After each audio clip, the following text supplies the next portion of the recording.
Thank you for listening and supporting the Daily Memphian.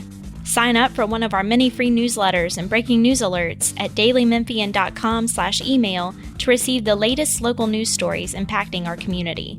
Our weekly newsletters cover everything from sports to arts and culture, business, food, and more, along with daily updates of all the news we publish each day. Sign up or manage your email preferences at dailymemphian.com/email.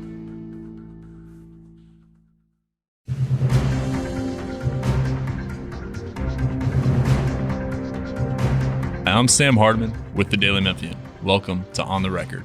Today, I'm joined by Memphis Mayor Jim Strickland. Mayor, thanks for your time today. Thanks for being here. Thank you for having me. So first, I'll ask you a really serious question. You're a big Tigers fan. How do you recover from that Florida Atlantic defeat? Like, what steps did you go through for your grief? It was tough. I mean, you commiserate with other Tiger fans, and we've done that for many years. So I went to University of Memphis, then Memphis State in the 80s, and our football team was terrible. So, I'm used to it. But it was hard. And Jeff had a really good column, I thought, about that is, you think about, we're never going to have a road to the Final Four as easy as this. They're never easy, but it will never be quite as good as that because the number 1 was knocked out, the number 2 was knocked out, I think the number 3 was knocked out, and we had a senior-laden team who was playing so good in the tournament, and for the first time in history beat a number 1 team in Houston. So it was kind of laid out for us, and I know the players are disappointed, Penny's disappointed, the fans are, but that's in kind of an odd way, that's the great thing about sports is we get so wrapped up in it that our highs and lows are dictated by that. And I'm 58 years old. You think I'd grow out of a sports team affecting my mood the way it did, but I was not happy that night. I was. How many days were you unhappy? Couple. And then it just turns into kind of sad or melancholy. So are you recovered now? Yeah, I guess so. Yeah. Until we're done with this. I mean, in some ways, I haven't recovered from the 2008, loss in the finals. It always kind of sticks with you. When you, I guess this was what, Cubs fans felt for so long and Red Sox fans before that, when you don't win the big one, you have so many disappointing losses. But once you win a championship, like the Red Sox can now embrace Buckner. And, the losses don't seem so bad. Now they've been washed away by a victory. Yeah. And we don't have that. So it's really tough. But I do think Penny's got the team going in the right direction. I think we can compete. And we're always hopeful. There's always next year. And so speaking of competition and sports, you have been for the past 6-7 months working quite hard to secure a lot of state funding for sports stadiums. And this week, a key amendment was introduced on one of those bills that would pay for renovations to the FedEx Forum. And so I guess I'll ask you, Mayor, at this point, as things are moving through the legislature bit by bit, how confident are you that the $584 million that you outlined in terms of stadium spending, largely through state money and sales tax rebates, is going to come to the city? I think it's actually more than that. I think it's close to $700 million, the total. But confident is the wrong word. I'm very optimistic that it's all going to happen. But there's so many voices that play a part in it that you just got to keep working. So, but I feel very good. We're now probably a month away from the end of the legislature, and things are going well. Today we got a victory on one of the committees on the car rental tax. It passed, and things all seem to be moving in the right direction, but you just never know. How much is FedEx Forum, the renovations there, going to cost? We don't know. I still have not heard from the Grizzlies. And so, I mean, the city went to the legislature, went to the General Assembly with, a specific set of asks. What was the ballpark for the FedEx Forum what was the ballpark when you went to the General Assembly, and, what is it now? It's within the $700 million figure, and that's as close as I'm going to give you. Okay. And so in terms of the way this breaks down, if the governor's budget passed today, it would have $350 million in cash for the stadiums. Correct. And then the fiscal note for the sales tax rebate for FedEx Forum, if you read it and you do some math, it looks like $194 million, roughly, something along those lines. How much of the cash plus what that sales tax rebate pays for is going to FedEx Forum, and how much of the cash would go to Simmons Bank Liberty Stadium? We haven't allocated all that yet, but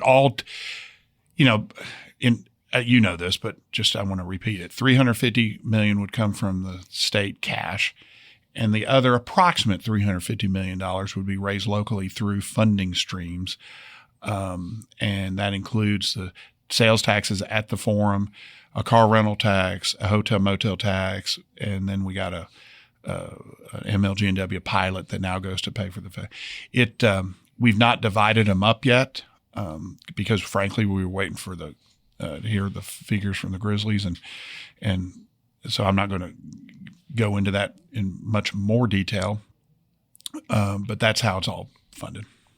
Right. So moving off of that, staying at the General Assembly, though, you have for years pushed for truth in sentencing. At present, I think it's Representative Gillespie and Senator Taylor are bringing a bill that would increase the mandatory sentence for aggravated assault. That's a bill you support. Why is that going to make Memphis safer? I'm not familiar with the bill you're talking about. The bill that they're sponsoring for us that I'm more familiar with is the one that closes a loophole that allows people who are convicted of aggravated assault to get probation, 0 jail time. And we may be saying the same thing. I think we are. I think we're saying the same thing. Okay. I just want to be clear. That the reason I make it safer is that about 25%. Well, first of all, let me explain what aggravated assault is, because if you're not familiar, it sounds just like I hit you. But aggravated assault are crimes such as shooting someone, stabbing someone, drive-by shootings at a house. All those are aggravated assault. And in 2021, 25% of the people who did those kind of crimes got probation, no prison time. And then another roughly 35 to 40% served 11 months or less in prison. The truth in sentencing bill from last year will now make people serve their full. It used to be you get 3 years, you only have to serve 11 months. Now they'll have to serve 3 years. But that, what we call a loophole, but that provision that allows people to get probation, no prison time, still exists. And with 25% of the people committing those crimes, they need to serve. If somebody shoots at somebody, they need to spend time in prison, in my opinion. And I think most Memphians. And we got to close that. And in fact, there was a real life example, and I think I wrote about this in my weekly update. A police officer was shot at 3 times in the summer of 2021. He went to every court date. And in December of 2022, just a few months ago, he was told that the district attorney's office and the defense counsel agreed to probation, no prison time for that man who shot three shots at a police officer. Thankfully, it didn't hit him. That man was going to get probation, no prison time. The police officer objected. The deal still went through, and that defendant walked out of court without having to go to prison. And I think that's outrageous. In that specific instance, those specific crimes, it's outrageous. But in the bigger picture, it sends the message that Memphis is not serious about gun crime. And we have a serious gun crime problem. But our court system is sending the message that there's not much punishment. There's no deterrent. Mayor, you say that, and you've talked, I think, for most of the past 2 years about how sentencing and tighter sentencing laws will be a deterrent. Truth in sentencing took effect, I believe, July 1st of last year. The city of Memphis is seeing homicides so far in the first quarter of 2023 that are higher than they were the previous quarter of 2022. Where's the deterrent? Well, a couple things. Your stats are right. Last year, thankfully, we had a 16% reduction in murders, which was the first time in a few years. And this year, it's up like 30%. It's outrageously high. And because, well, no one knows for sure. So and there aren't just one factor in this. There's a lot of layers to 20% of our homicides are domestic. But I think our overall rise in crime and property crime is, if you look at it from the law enforcement side, is because our system doesn't take crime seriously. Even with truth in sentencing, people are getting 3 years for shooting someone. And I love truth in sentencing, but there's a range of sentences they can get. I think if somebody shoots somebody, they need to get way more than 3 years. Our system is still, there's some people in our city who think our system is too harsh and they want to, dial it back. I think our system is too lax. Even 3 years is not enough. You shoot somebody and you get 3 years? That's ridiculously small. So even with truth in sentencing in 2021, almost 60% of the people would serve 3 years or less who do drive-by shootings and stab people. That's, we still have a lot of work to go. We ought to, if I were in charge of courts and the law and so forth, you shoot somebody, you ought to serve 10 years in prison. So to follow up on that, Mayor, let's take your hypothetical world where you've become in charge, you're benevolent dictator, so to speak, right? And that person is serving 10 years in prison. So, John Doe shoots somebody, 10 years in prison, they miss, they hit the car wheel, whatever. They're in prison. They're not committing crimes out on the street. So how does that lower the crime rate? There's one person off the street that, has, in this case, been convicted of a crime that they did. But how is the crime rate going to fall if, how does the person coming up behind them, right? How do they know about sentencing laws? I'm not certain. Oh, the people on the street know. The people on the street, you are absolutely the people on the street know. And I'll give you an example. The juveniles, even though the quote DAT score, D-A-T score, is not mandated by the DOJ anymore, the juvenile court still uses it. When police officers take into custody a juvenile, the juveniles will say, oh, you can't take me to juvenile court because I only have 13 points or 14 points. They know that's why the Fed Up campaign worked, because federal time is real jail time. They know what they know as good as some lawyers know it, and the word gets out. For instance, let's just say if you shot a gun at somebody, you get 10 years in prison. The word would go out, and I'm not saying it would eliminate it, but it would greatly reduce it. And what's happening now is not working. And so, Mayor, to follow up, a little bit on that and turn more towards the cost, because everything we just talked about was essentially more people going to prison, committing crimes, going to jail. That increases the prison population. The aggravated assault bill in question has a $17 million annual fiscal note. How much money should the public be willing to pay for public safety, or what you believe is public safety in this case? I don't know the exact figure, but I'd say enough to make us safe. The system is broken now. Look, the man this past weekend or the weekend before, shot some people at White Station and Park near the Mellow Mushroom in the parking lot. Police had arrested that man just a couple months before, and he was out of jail to commit other crimes. What is working now, what is happening now is not working.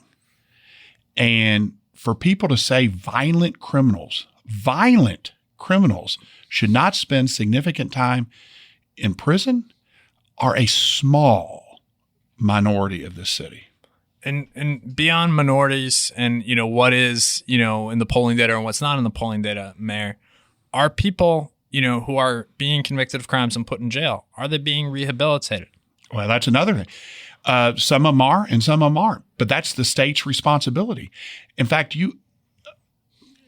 I'm not only pushing to put people in prison, and you know that. There's a lot of things that we got to do better. But so many people are not being punished or intervened with at all. And intervene, I'd include rehabilitation.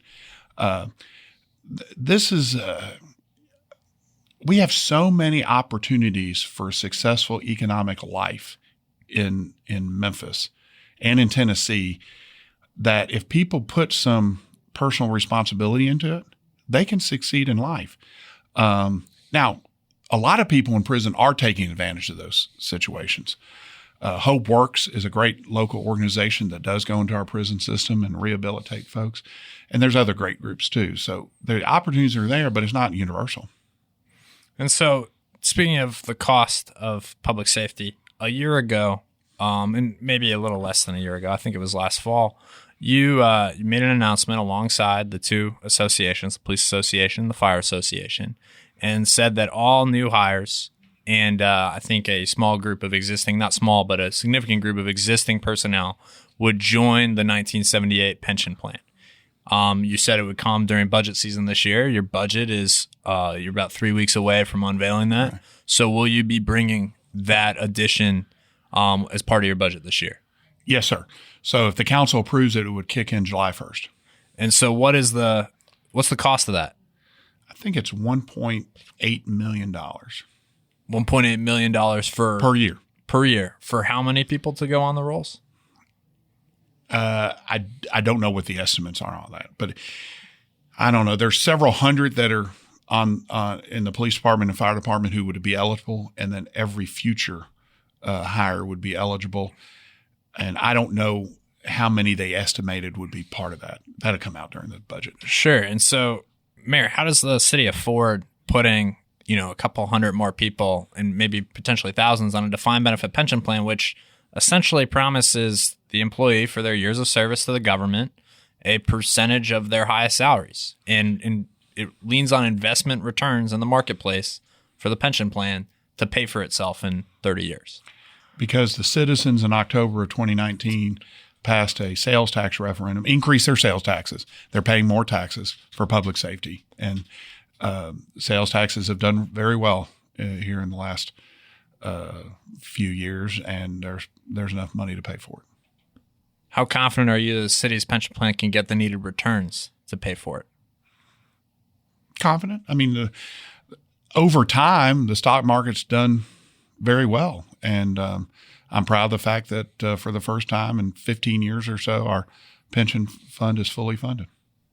And so, keeping going with the public safety here, sir, one of the things that's pointed out by critics of your policy in terms of truth in sentencing, of harsher sentencing, is people point out that there is a low homicide clearance rate in Memphis compared to the national average. Actually, I think it's the exact opposite. I thought our solve rate was about 60% and the national average was 50%.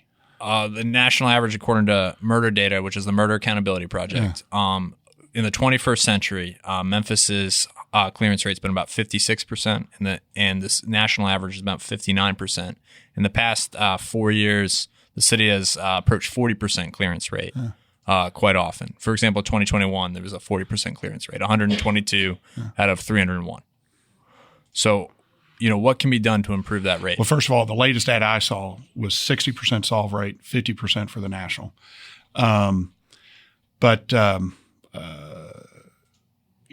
Having more police officers improves every aspect of your force.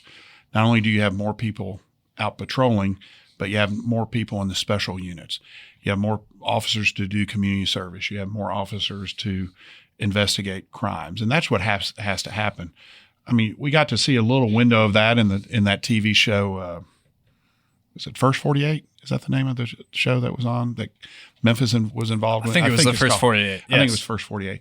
But you see how many officers are involved in that and how much investigation. Well, you need more manpower. So whether the number is 40, 50, 60%, whatever it is, to increase it, you need more manpower.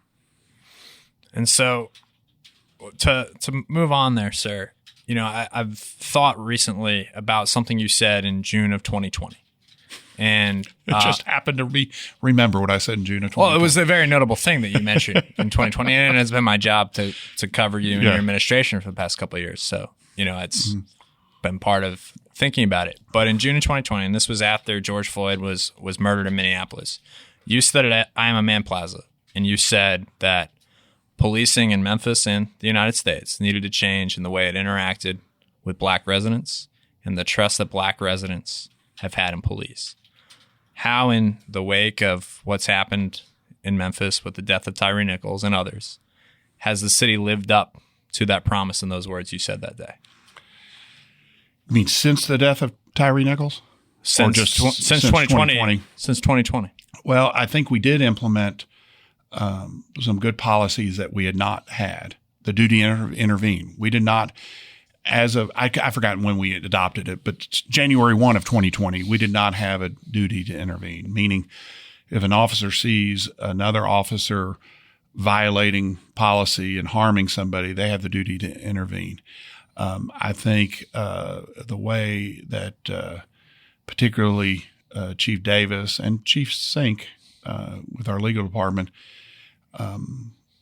and Chief Sweat really operated very quickly in response to what happened at Tyre Nichols was unprecedented for Memphis. That they moved to discipline those officers and get the video out and work with the family to the point where Mr. Crump, who's seen these kind of cases all throughout the country, noted that this Memphis model that other cities should follow, and that sent a strong message that the actions of those officers is not acceptable, and the police department will move very quickly to terminate you. And I thought DA Mulroy moved very quickly too, and altogether that sent a message that you will be prosecuted for your violent acts.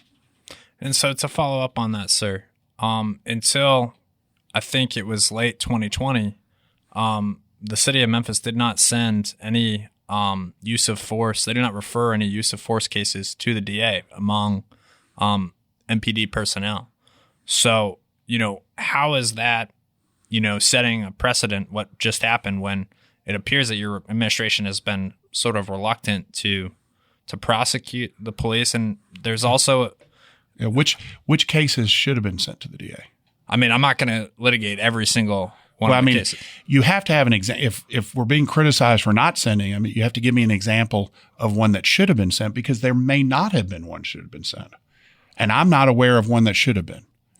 And so to move off of that, sir, but to follow up in this vein, you mentioned the policy of duty to intervene, and clearly that was in place.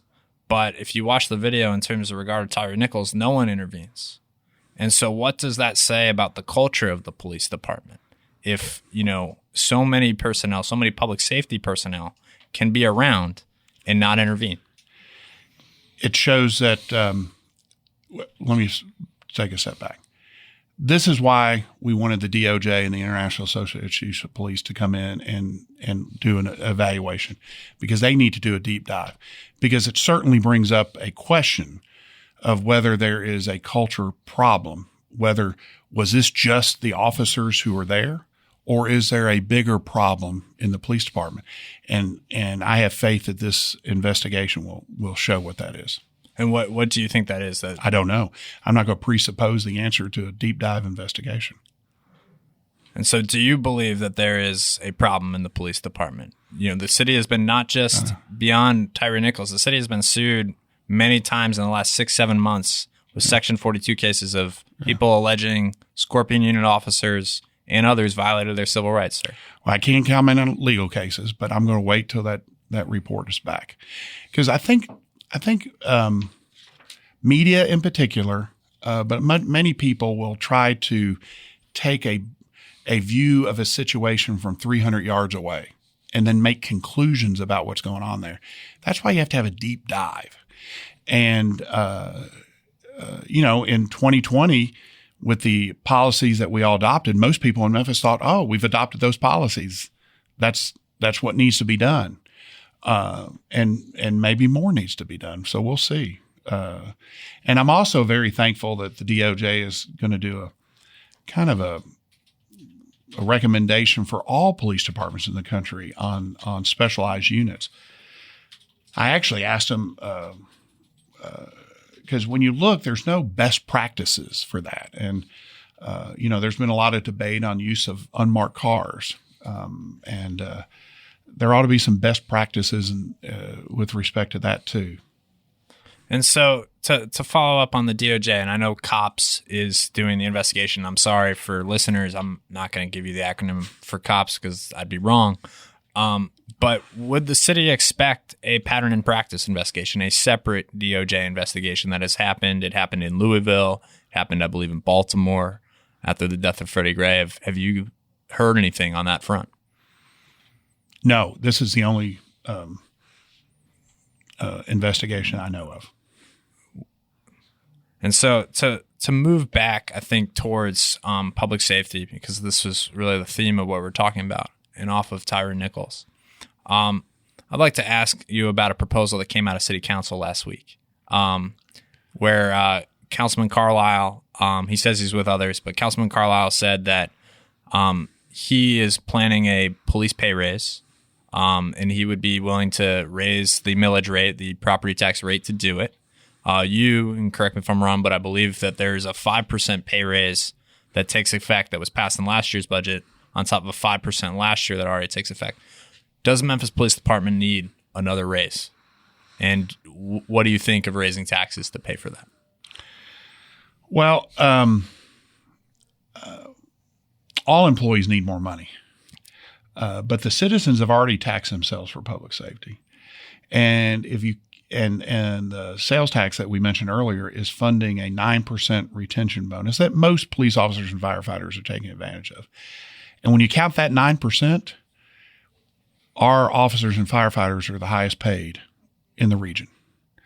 And when people talk about Shelby County or Germantown, Collierville being higher, they're not counting that 9% bonus. I think you need to count it, because that sales tax referendum is doing so well. That 9% bonus is going to last, for my entire lifetime. I mean, there's no reason to think it's not going to keep going for 20 or more years.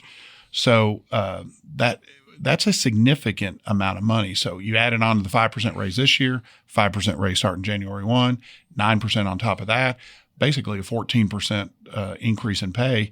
And that's going to continue. We're the highest paid. Now, do all police officers and firefighters deserve even more than that?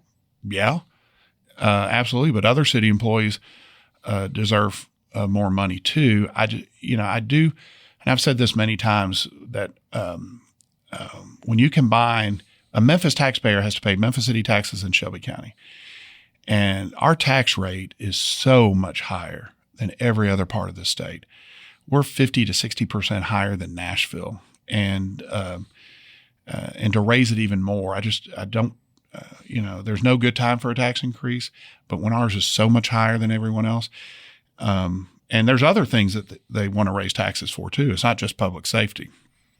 So I've not talked to anyone on the council about it. I've not seen any proposals about it, but we'll just see how it proceeds. And so I appreciate your time. And so while I have you here, and it is March of 2023, and so you do not have much more time in office. There's an election coming up. Yes. What's next for you, Mayor? I have no idea. My last day on the job is December 31st. I'll probably really seriously start thinking about it late spring, early summer. I have not looked for a job since 1990. So the world has changed since then. I really don't know what I'll do. I just hope something comes up because I'll be too young to retire. What skills do you have? That's a good question. I could go back to practicing law, and we'll see. We'll hope whatever skills I have are at least marketable enough to get me a job. And so you've ruled out in the past, I think in similar rooms as this one, that you're going to run for office again. What would it take for you to run for office again at this point? Oh, I don't know. I have no interest in it, really. People say, "Oh, are you going to run for higher office?" Well, I've got the highest office. I mean, mayor is the best job I've ever had. And mayors will tell you that. Bob Corker told me that he liked being mayor of Chattanooga better than he liked being in the U.S. Senate. So to me, this is the highest job that I could be. And so I just don't have no interest. When I was a young kid, college, I thought being in Congress would be such a great place to be. And I've got friends in Congress. I wouldn't want, you couldn't pay me enough to be in Congress. It's so much different than being mayor. And I like being mayor. How long should someone have to live in the city of Memphis before they're mayor? I think we're out of time now. I think we've got to go on to a commercial. Oh, you don't have commercials, do you? I don't know. The court will decide that question. I have no opinion on that. I think there's a lot of good people running. What would you like to add, sir? No, I appreciate you having me on. This was fun. I don't think you mean that, but. No, fine. Thank you for your time. Thank you. Thank you for listening. You can find this podcast and any other Daily Memphian podcasts wherever you get your podcasts. You can also find my work and the work of my colleagues at dailymemphian.com.